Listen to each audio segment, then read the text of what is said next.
మీ శ్రేయస్సు కోసం చేసే పూజలు, హోమాలు, యజ్ఞాలు ఇప్పుడు ఒక్క క్లిక్ దూరంలో వేదమందిర్.com.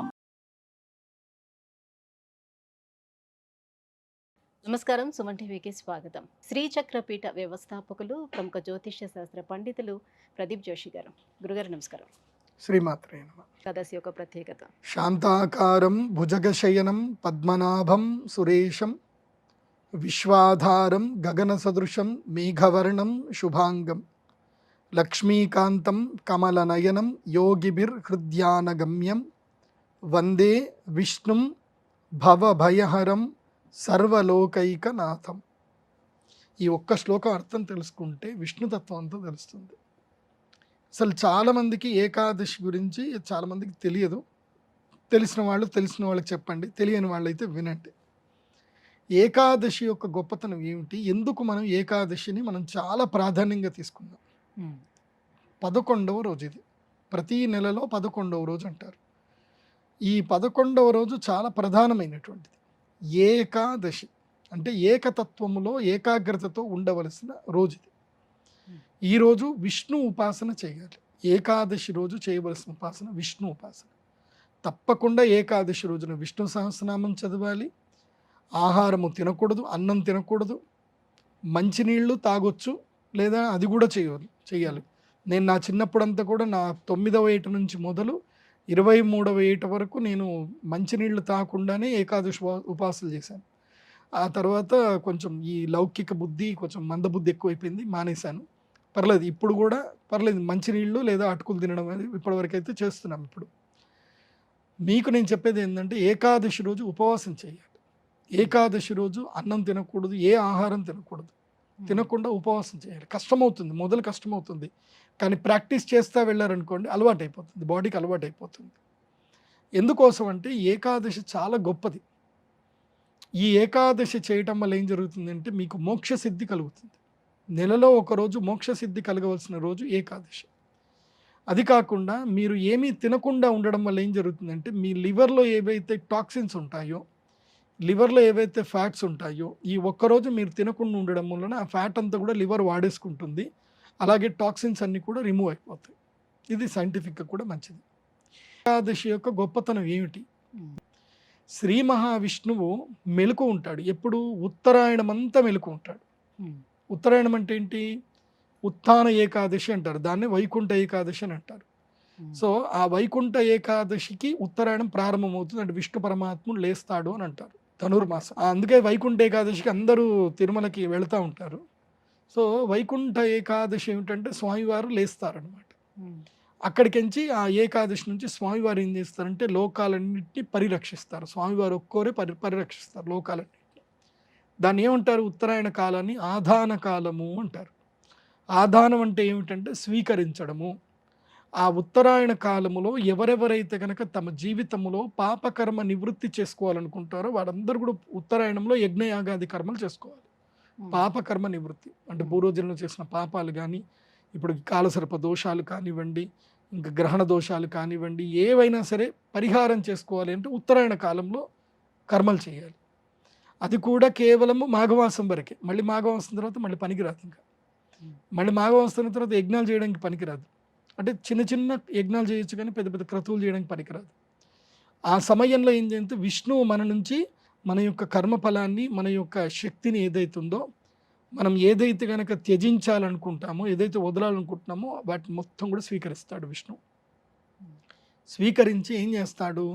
ఇక తాను నిద్రపోతాడు. ఎవరెవరికి ఏమేమి శక్తిని ఇవ్వాలో చెప్పేసి దేవతలకి బాధ్యతను అప్పచెప్పి తాను నిద్రపోతాడు. నిద్రపోయి విరామం తీసుకుంటాడు, విశ్రాంతి తీసుకుంటాడు. అప్పుడు దక్షిణాయన కాలం మొదలవుతుంది. దక్షిణాయన కాలం అంటే అర్థం ఏంటంటే కనుక ప్రధాన కాలము. అంటే ఇది అదృష్టాలని, వరాలని పొందేటువంటి కాలం. అంటే ఇక్కడి నుంచి మనకి పండుగలు మొదలవుతాయి. మంచి పెద్ద పెద్ద పండుగలు ఇక్కడి నుంచే స్టార్ట్ అవుతాయి. మొట్టమొదటిగా వరలక్ష్మి వ్రతం వస్తుంది. పెద్ద వ్రతము వరలక్ష్మి వ్రతం పండుగ. ఆ వరలక్ష్మి వ్రతం తర్వాత వినాయకుడు, ఆ తర్వాత దేవీ నవరాత్రులు, తర్వాత కార్తీక మాసం అంతా పండుగనే. ఇంకా నెల రోజులు పండుగనే. తర్వాత అందులోనూ అత్యంత ప్రధానమైంది ధనత్రయోదశి, దాంట్లోనూ దీపావళి, దసరా. ఇవన్నీ కూడా మనకి సం అంగరంగ వైభవంగా సంబరాలు చేసుకుంటాం. ఇక్కడ చాలామంది ఫినాన్షియల్గా అందరూ కూడా స్ట్రాంగ్ అవుతారు కూడా, అద్భుతంగా ఫినాన్షియల్ ట్రాన్సాక్షన్ కూడా జరుగుతాయి. ఈ దక్షిణాయనం ఏంటిది అని అంటే కనుక సంపదలు పొందే మాసం ఇది. దక్షిణాయన కాలం అంటే సంపదలు పొందే కాలం. అంటే మనం ఏ యజ్ఞయాగాదులు చేసినా, ఏ పూజలు చేసినా మనకి సంపద సృష్టించవచ్చు. అంటే అష్టైశ్వర్యాలు సృష్టించేది ఈ దక్షిణాయనం. భోగాన్ని సృష్టించేది దక్షిణాయన కాలం అయితే, మోక్షం సృష్టించేది ఉత్తరాయణం. సో ఆ ఉత్తరాయణ దక్షిణానికి మధ్యకాలం ఇది. వాస్తవంగా చెప్పాలంటే విష్ణు పరమాత్ముడు పడుకోడు. ఆయన పడుకుంటే మొత్తం సృష్టి అంతా నాశనం అయిపోతుంది, ఆయన పడుకోడు.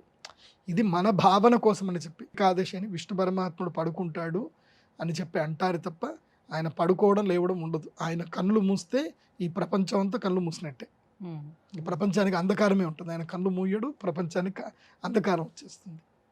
కాకపోతే మన భక్తులకి మనం అర్థం చేసుకోవడానికి, ఈ సృష్టితత్వాన్ని అర్థం చేసుకోవడానికి స్వామివారు పడుకుంటారు.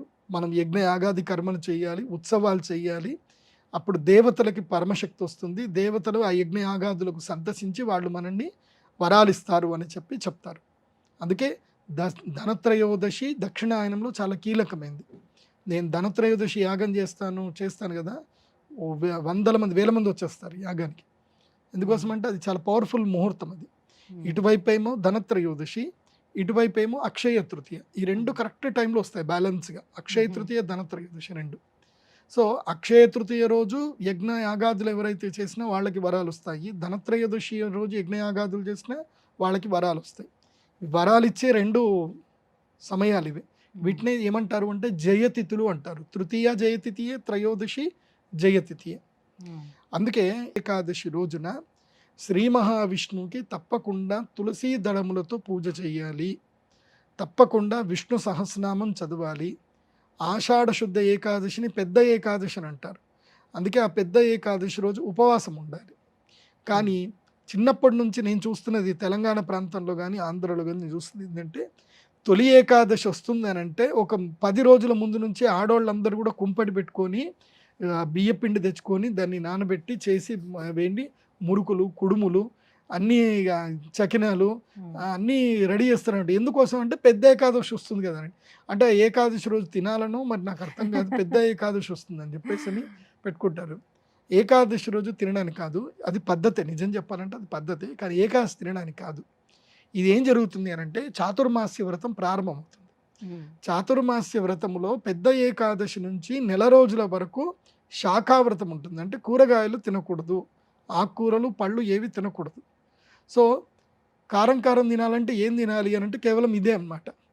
సో ఈ మురుకులు, కుడుములు ఏవైతే వేసుకుంటారో ఇవి తినడానికి, ఆకలి వేసినప్పుడు తినడానికి అని పెట్టుకునేటువంటి వాళ్ళు. Yes, this is the right time to do the మురుకులు, కుడుములు, అవన్నీ చకినాలు అన్నీ చేసుకోవడానికి ఇది రైట్ టైము. సో చేసుకోండి. కాకపోతే ఏకాదశి రోజు మాత్రం తినకండి. ఏకాదశి ఉపవాసం అనేది ఎప్పుడు స్టార్ట్ చేసి ఎప్పుడు విరమించాలని? విరమణం అనేది ఉండదు. ఏకాదశి నువ్వు ముందు రోజు రాత్రి 6 గంటల ముందే తినాలి. రూల్ ఏంటంటే సూర్యాస్తమం ముందే భోజనాలు కంప్లీట్ చెయ్యాలి. పర్లేదు, దశమి రోజే 8 గంటల వరకైనా తినాలి. మరి 8 దాటి వరకు తినకూడదు.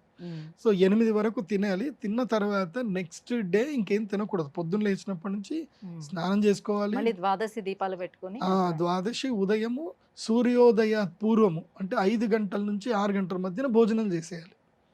సూర్యోదయ పూర్వమే భోజనాలు చేసేయాలి. సో ఇది ఏకాదశి నియమం. అంటే ఆల్మోస్ట్ 36 గంటలు ఉంటుందా ఉండాల్సిన టైం? 36 గంటలు అంతే. మనం పడుకున్నది ఎట్లాగో లెక్కలోకి రాదు. 8 గంటలు, మళ్ళీ 6 నుంచి 6 24 గంటలు. సో ఆ లెక్క చూసుకుంటే మీరు అన్నట్టు 36 గంటలు.